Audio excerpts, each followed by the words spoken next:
Welcome back, everyone. It's time for another Intrigue Journal with Sean Paul. I was born with that one.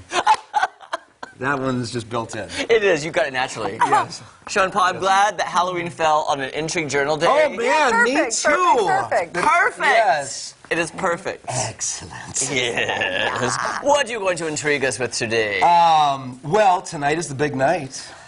Halloween. We're hosting a seance at the Crescent Hotel tonight. We're almost sold out. I think we have 15 tickets left. If you want to join us tonight, reserveeureka.com. It's going to be amazing at 9 o'clock. And we're going to do part show and then part seance. Okay. And this is like our 8th year doing it. It's amazing. It really is. We get all kinds of really crazy organic results from that room. It's just, bet. yes, it's I bet fantastic. you do. Yeah. And on that note, I have the great fortune of having many intriguing friends. Aww. Right? And there's one guy that I've known for 25 years, and his name is Michael Bodine.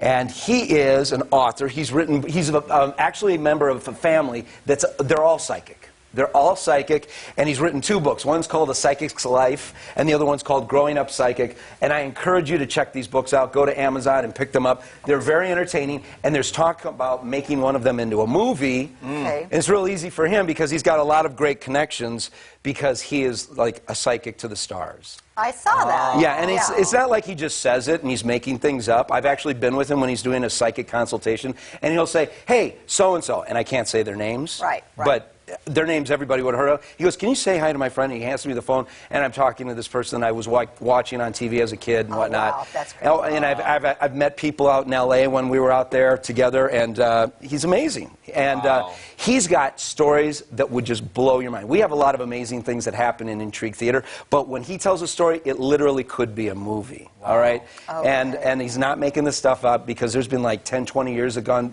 from the first time I heard him told it to like just recently, and it's very consistent. Was he one of those that didn't want anybody to know about it at first when he was young? Well, that would be in his book, Growing Up Psychic, and yeah, he was very conflicted. Well, yeah, I can see how. Yeah. I can also read minds, too, just so you know. Really? I know what you're thinking right now. What is that? You're thinking I can't read minds. Yes. He's exactly right. That's exactly right. Okay, so if he's got stories that could be in a movie, I asked him about something. You know, like one of my scariest movies, didn't have a lot of special effects, but it just got into my mind, was Paranormal Activity. Did you see that movie? I was literally so scared I had to sleep with the lights on for at least a week. I could not stay in my house by myself after I saw that movie. That I'm not movie, even kidding you. I'm actually getting chills just thinking. Yeah. Did you see it? No, I don't. It is I can't watch horrible. that stuff, no. But yet there's no special effects, but it just gets into your mind. It does. And so I asked him. Now it's low lighting, but he's very entertaining. And I asked him, what is it like? How does this stuff stack up to reality? Oh, and by the way, if you have any issues with the supernatural or the paranormal or ghosts, he has some very comforting advice about that subject that we'll be leading up to in a moment. But first of all, let's get his take on some of these things we see in the movies. Okay. Let's go ahead. Michael Bodine. So, but let's talk about the Paranormal Activity movies. Yeah.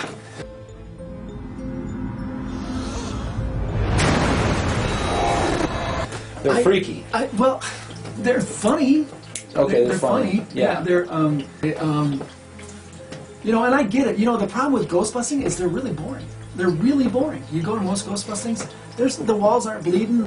You know, things are pretty stable, except, you know, little Johnny hears somebody or somebody taps him on the shoulder and he freaks out and they're ready to move, you know. Sometimes you go in and the walls are bleeding and things are shaking and moving around, but that doesn't happen that often. And when it does, it's interesting, but it's not scary. It's just like, okay, nice show, and I ain't gonna clean up the blood, but here, I can get you out of here, you know. Yeah. The problem I have is that they're sensationalizing stuff, and that it just doesn't happen like that. Pickman, I saw it. It's right here, Ray. It's looking at me. He's an ugly little spud, isn't he? I think he can hear you, Ray. It just doesn't. I mean, every once in a while, stuff will happen. Well, what about that you know, them videotaping themselves when they're sleeping, and she That's gets up funny. and stands next to them and just rocks back and forth for hours? Okay. I wish to God I would have come up with that idea. Now, I've woken up to having spirits standing over me. I've woken up to having... But that's not something Katie would see. Well, she gets freaked out when you know, I've woken her up a couple times screaming at ghosts, telling them to get out. Because they'll stand at the end of the bed. And I'll wake up and it's like, get out, you know. And you guys leave. And she'll wake up. And then she'll be like, I ain't going to the bathroom by myself. And we get a lot of stuff that happens around here all the time. We're used to it. The kids and I are pretty used to it. The dogs, they still have an issue with it. The cats see them all the time. There's constantly stuff going on. But they're not able to physically... See them? No. The spirits aren't able to physically touch... Touch, people. yeah, sure. They touch us. Yeah, I was standing there and I felt like something brush on my neck. I thought it was my hair, and I kind of moved and my hair wasn't there. So then I took a couple steps to the other side of the jail, thinking maybe it was the wind, and I felt it again. Right, but I mean, in that movie, they jumped into the little girl's body, and Yeah, you know, or no, somebody's body got dragged out of bed. Did you see that? That is so dumb. That was really freaky. Yeah, but that's so dumb. If that was true, it would be anarchy. There would be ghosts doing that stuff all the time. Right. And it would be a constant battle. And that's just not true. It's just not true. It's what is true though is that sometimes people, like, there's this woman that I'm supposed to go ghost busting with, and she gets just drunk, and then she lets these spirits in her, and then she'll sit there, and all of a sudden you'll see scratches on her face. Are you kidding? No, you know, all this demonic stuff, and you know, priests and shaman are flying out the door going, oh my God! and really all it is she's getting drunk and letting these things come in. And I won't go out and do it until she sobers up. He's a very interesting guy. Yes. In fact, you could talk to him for 2 or 3 whole Stop shows.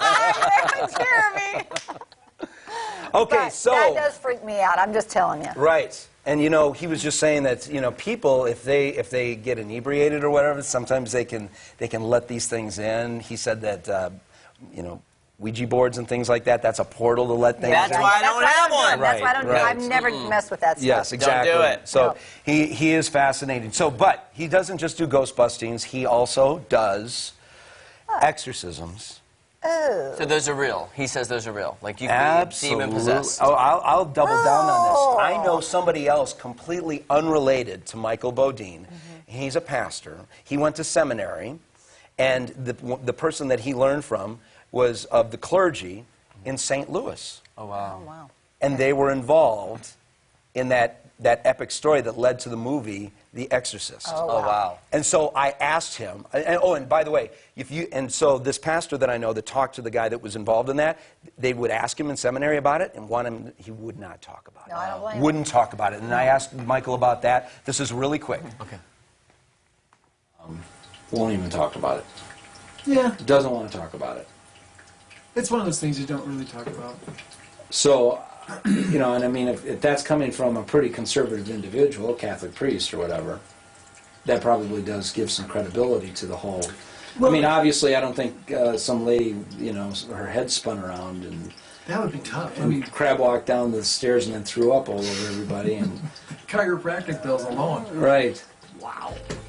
Yeah, no, that doesn't usually happen. And if it does, it's very entertaining. Because if you can get somebody to get their head to spin and say Satan is king, you know, you gotta be impressed. They would do stuff to try and scare you, do stuff to get under your goat. So you have seen a little bit of that? Absolutely. You know what it's all about? It's all about faith. If you really believe that there's a higher power, you're good, you're golden. Because you know that you're protected, you know that you're going to be okay no matter what. If you have doubts, or if you're thinking that this negative thing is more powerful than the positive, It's game on for the ghosts. yeah, then you're screwed. Then you're kind of like dancing, you know, holy crap, you know, because they play off of that. They will play off your fears. It's dark versus light, and it's It's the people that are uncertain or that believe that the dark has power over them that are in for a long night. They tend to run out, with their arms flailing and going, "Oh my God!" But having been around long enough, you kind of see some of the loopholes. And one of them is to know that when you're walking in with God, and there's no situation in which you're in danger.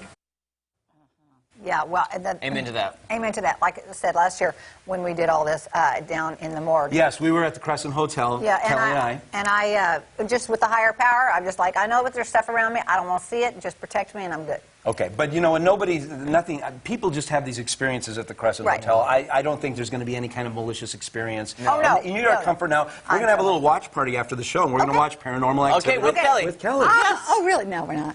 Okay, we'll be back, and things get a little bit messy. Yes, wait, hold on. The power of Christ compels you. The power of Christ compels you. Is that the right